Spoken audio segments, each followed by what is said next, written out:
Firefighters in northern Argentina are struggling to contain massive wildfires that have been burning for weeks across 800,000 hectares of farmland and national parkland. The fires are being fueled by hot, dry conditions and are unprecedented in an area that normally receives plenty of rain. These fires have been burning for weeks in Corrientes province, after an unprecedented drought and extreme heat turned the normally rainy area into a tinderbox. The flames have burnt through forests and pastures alike in the largely rural region and have forced animals in the Iberá National Park, Argentina's largest wetland, to flee or die. Firefighters from all over Argentina are scrambling to help. Locals have been left reeling. This is atypical, it's historic, it's never happened. We've never lived with something like this. We were really overwhelmed. This is what I can tell you now. This is a blow for the province. At least 9% of the province has already gone up in smoke. Authorities estimate that more than $240 million in damage has been done so far. The truth is that Corrientes province is going through a catastrophe with the fires. A lot of animals have been lost, flora and fauna, and on top of that there's the jobs. What is to become of us if it's all lost tomorrow?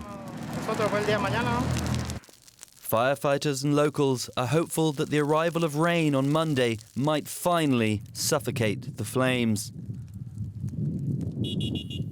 Thais Garialada is an environment journalist in Buenos Aires. I asked her whether climate change is a factor in these latest wildfires. Well, it's an area where it's normal that maybe some local producers, they try to, they create fire, they start fire in order, to renew the land, to continue with their productive activities. But the thing is that the drought that we are seeing today is not the same drought that maybe you had 10 years ago. And because of climate change, the drought that you are going to have in 5 years is not going to be the same drought that you have today. So it's not possible for them to contain and to control the fire. So once they start this intentional fire, they cannot control.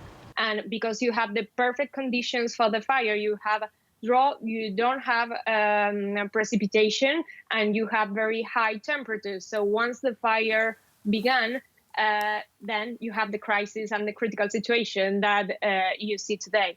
OK, so we have dry climatic conditions create a situation where once the spark goes up, you have this enormous conflagration. What happens after? Let's presume that firefighters do eventually bring this under control. What sort of long-lasting damage can a fire like this have?